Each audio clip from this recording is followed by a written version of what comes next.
Ew. Ew.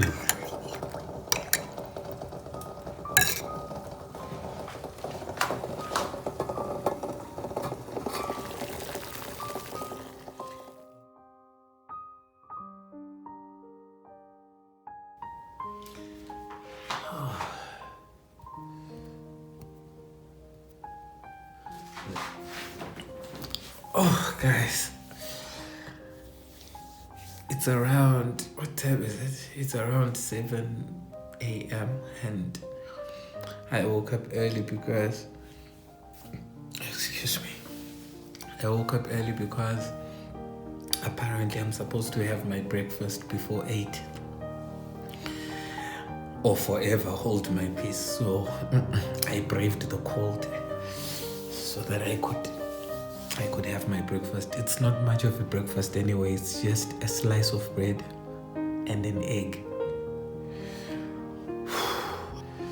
I haven't even bathed. I haven't even taken a shower because I needed to get this breakfast.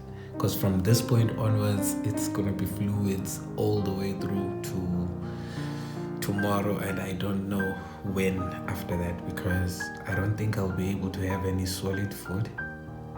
I don't know. The doctor will tell me. Oh, guys. So yeah, see you in a bit.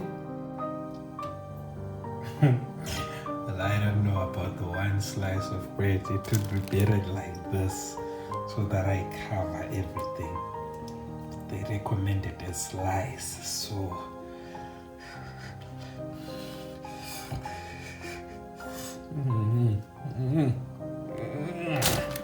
okay.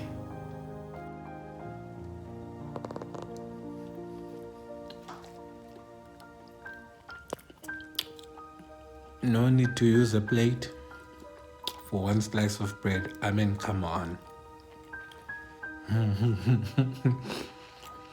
Better days are coming. You know, when you're used to eating 3 slices, and then you have to eat one.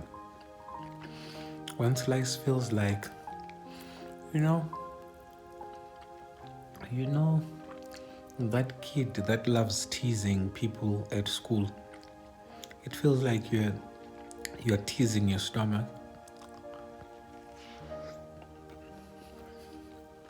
But oh well. It's better than nothing. Yeah, fam. Yep.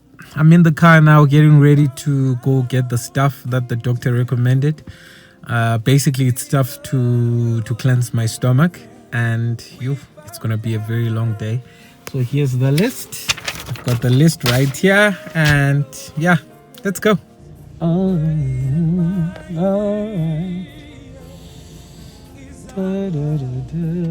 It's alright.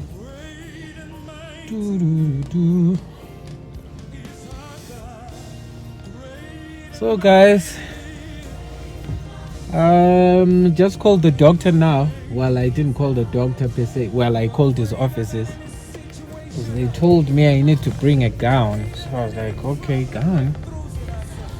Before I assume I've got a gown, or before I buy the wrong gown, because I mean, I'm black like that, guys. Gown for who? Gown for who? Gown for what? My gown is my, what do you call it? My gown is my t-shirt and undergarment. Oh, what's that? My skin is peeling, guys. My skin is peeling. Before you assume there's something funny on my nose, my skin, it's just my skin peeling from the cold weather. Right, and we are off. Okay, let me tilt the camera so you can see the road, because I really don't have much to say up to the time we get to the shops. It's not very far. It's about what, 8 minutes away. Not very far at all. Yep. So guys, tell me, how has the lockdown? I know some of you are in countries that are still on lockdown. Some of you just came out of lockdown. Some of you are getting into lockdown. How has it been? I'm sure you can see the face mask. It's now compulsory, actually, in every public space in South Africa. You must appear in your face mask. If you don't appear in your face mask, I don't know. Well, I think that there should be a fine of some. Well, there's no. I don't know. Let me not talk about things that I don't know. But all I know is that most public areas will not permit you to enter their premises without a face mask. Yep. Guys, there's this really beautiful car behind me. Dreams. Can you guess what kind of a car it is? Of course you can't. Right, let's tilt the camera.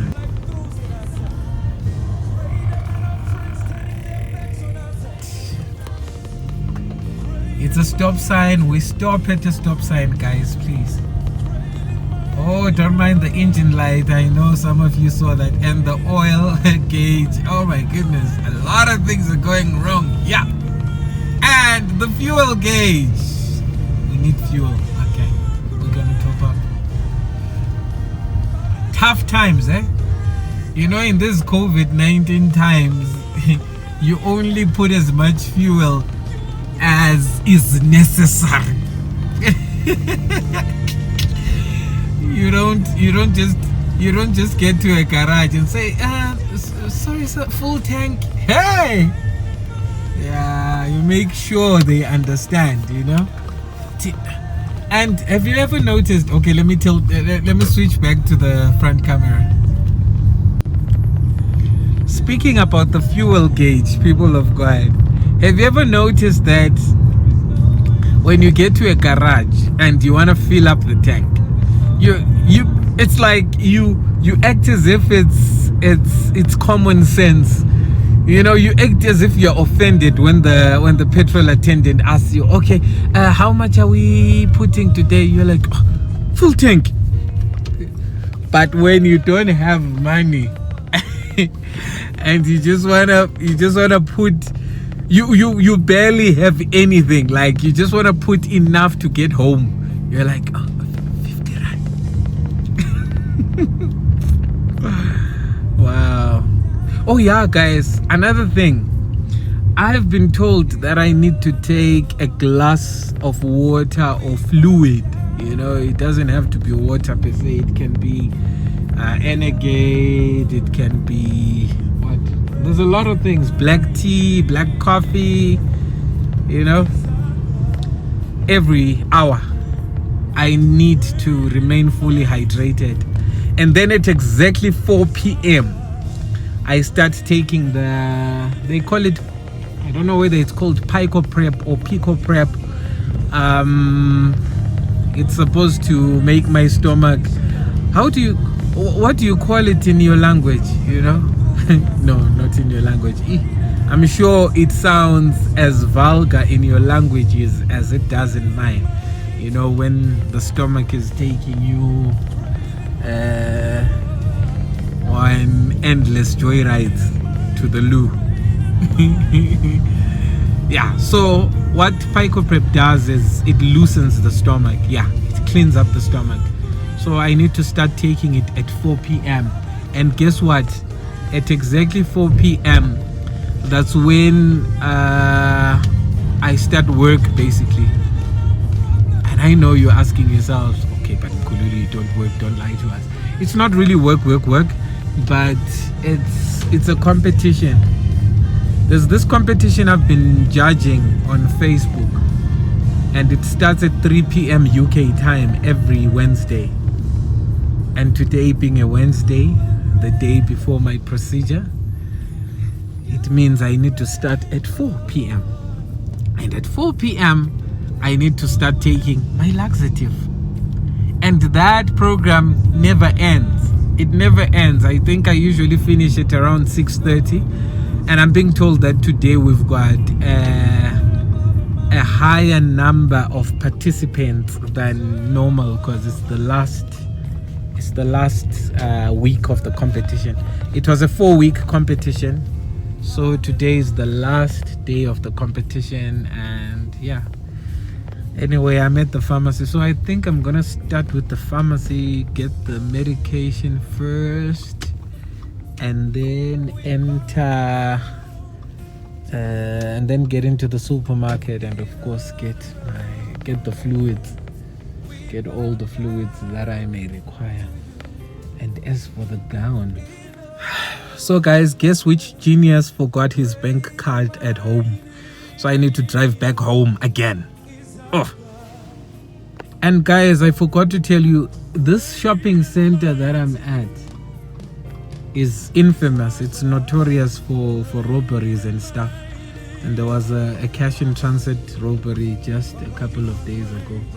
So it's a prayer item to get home alive from this shopping center, you know. Things are falling. Let's try this again. The card is here. Yeah, I'm smart like that, guys. You thought I'd show you my card number. Ha ha ha! Never. Medication for cleansing the stomach. Now on my way to the supermarket to get my fluids. And I'm late with my fluids. I'm supposed to have taken a glass of fluids already. I'm gonna take it in the shop. So yeah.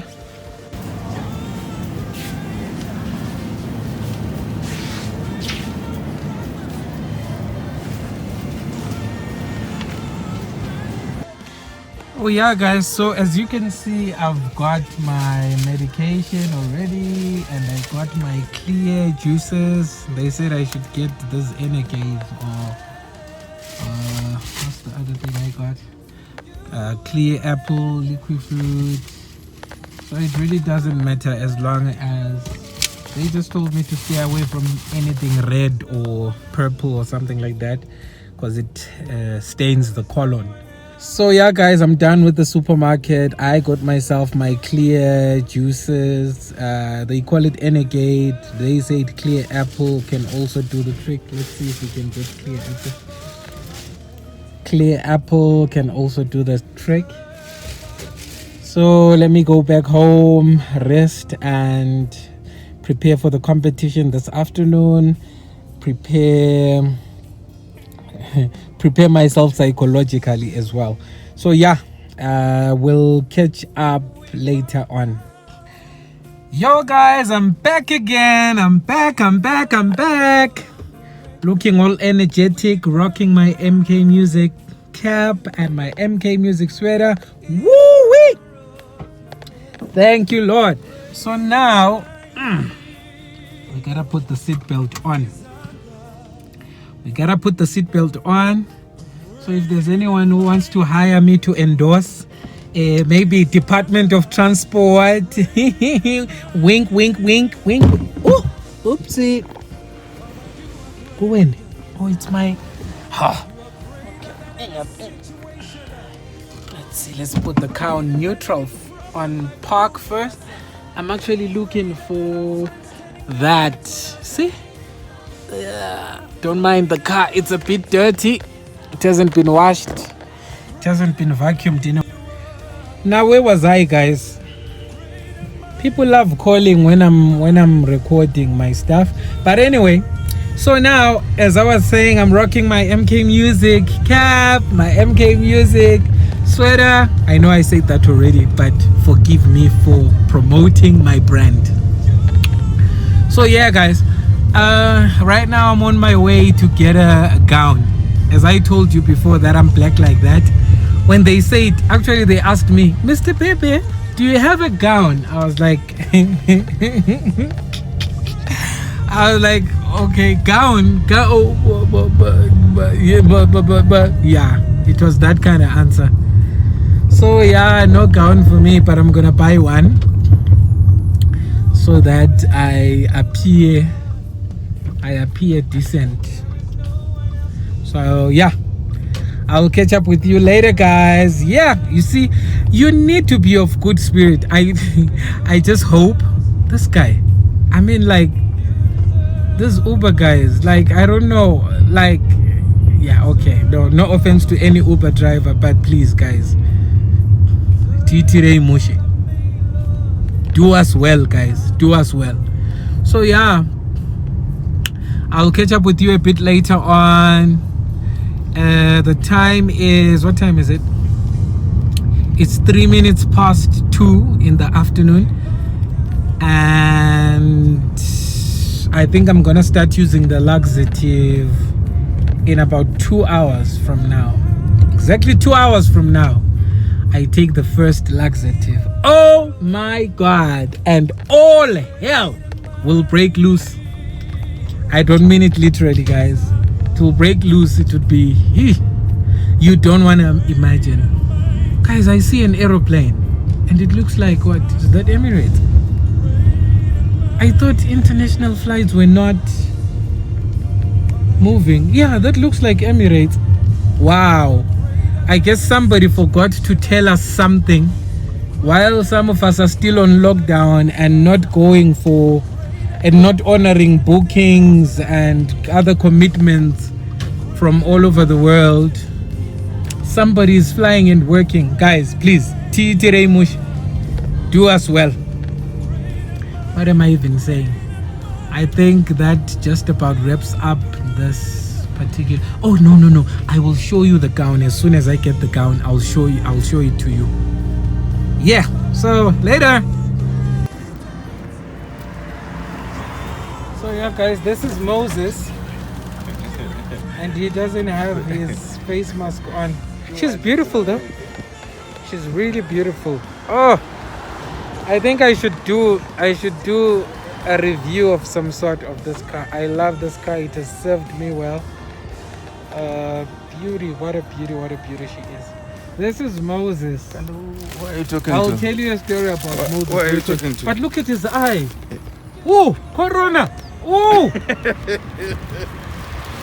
Definitely a liar and a loser. So Moses decided to buy me a gown because I told him that I don't have a gown, and he said, my brother, this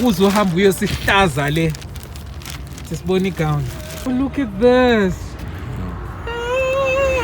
The colors are horrible. Oh, but they are mainly colors.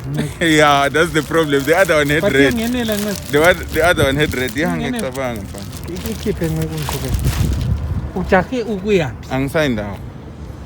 But look at his eye, guys. COVID-19. He's a survivor. Is this brand new or? Mama, it's brand new. Oh, okay. It's brand new. Sorry. Wow, my first gown. Where's the thing? Guys, my first gown, and I'm sure people are looking at us on the street and thinking, these guys are mad. So yeah, this is the gown. It fits you nice. It fits nicely. Wow, It's good. it looks so good that I'm planning to wear it home now. I'm not gonna take it off. So thank you, Nego. Thank you.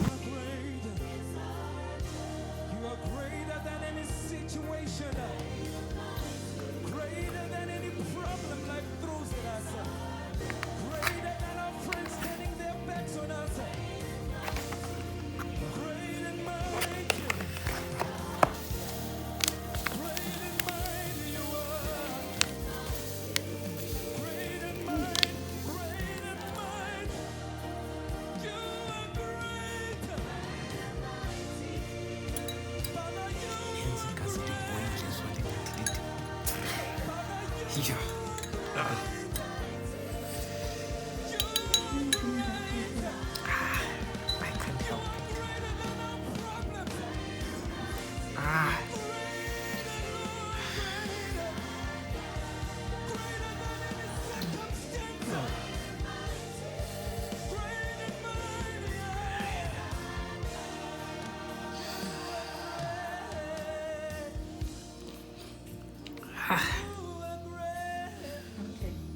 And this is the third one, by the way.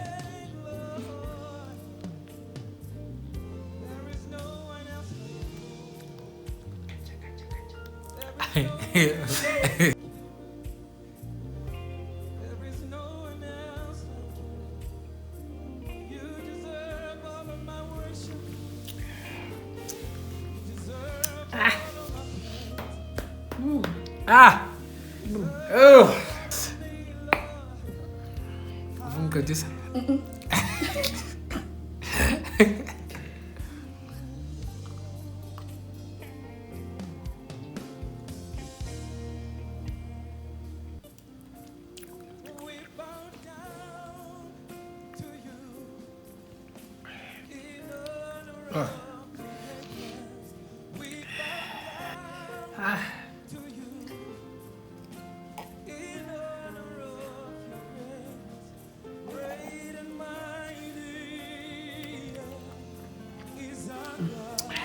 Well done, China. Hey guys, what's up with you guys? Yo, now you gotta agree with me that I look very fresh for somebody who is going to the toilet like 7, 8, 9, 10. I've even lost count times, you know. But I really believe in God. I believe for good news tomorrow. I put my trust in God and I'm just leaving it all in His hands. Your prayers are working, guys, because one struggle that I was really battling with is the struggle of fear. Fear. I've been so afraid. I'm so afraid of needles. It's like I've been to the hospital before some years ago, many years ago, when I was still, I think I was 6 years old or something like that. During the time I had an operation on my right hip, resulting in the 13 stitches that I spoke about in the story of my life. So if you have not yet read the story of my life, those are a couple of notes that I used to write when I was a bit younger. I think I started writing those about 10 years ago, more than 10 years ago. And, you know, I'm glad to see that God has really mended me. He has really healed me from most of the things that I was crying about in the story of my life. So get to read that and you will get to understand my fear of hospitals. Though the fear of needles, I don't know. Okay, from as far as I can remember, when I developed the problem with my leg, I remember being taken to the clinic several times. Because at first, I think they thought it was polio or something like that. I was just a kid and I'm just basing on stuff that I would overhear people saying. So I'm having a very difficult time separating fiction and reality. But I remember somebody, a medical doctor, saying that it was polio or something like that. So they prescribed a series. No. They prescribed a course of injections on my bum. And the deal was, okay, I think it was supposed to be 5 injections or something like that. So the first injection was supposed to go to the left bum. The second injection, day 2, right bum. Day 3, left bum. Day 4, it was supposed to go to the right bum. But on day 4, that very cruel nurse, I remember her, very cruel indeed. She stuck the needle on the left bum instead of the right bum. So I remember running all across the ward. No, not the ward per se, because the needle would have broken. But I remember jumping from the sister's lap, running towards the door, and I was just about to make a run for it. You know when you have opened the door handle, that was me there. So I was like, okay, I'm going now, and then they grabbed me. The way I was beaten up that day. So my fear of needles doesn't, it's not a fiction, and it's not something that I developed now. And you would be so shocked that the thing that I'm most afraid of is that needle, that big needle that they stick on the back of the thingy, of the palm here, or somewhere here. I fear that needle. So pray for me, guys. Well, as I said, the prayers are working. I'm less afraid now than I was yesterday and the week before. So we'll catch up again. Thank you so much, guys, for embarking on this journey with me. You guys are making the burden way lighter, and you know, at least with you guys, I can get to laugh about things that are really not funny. Bless you. Take care, guys. Bye.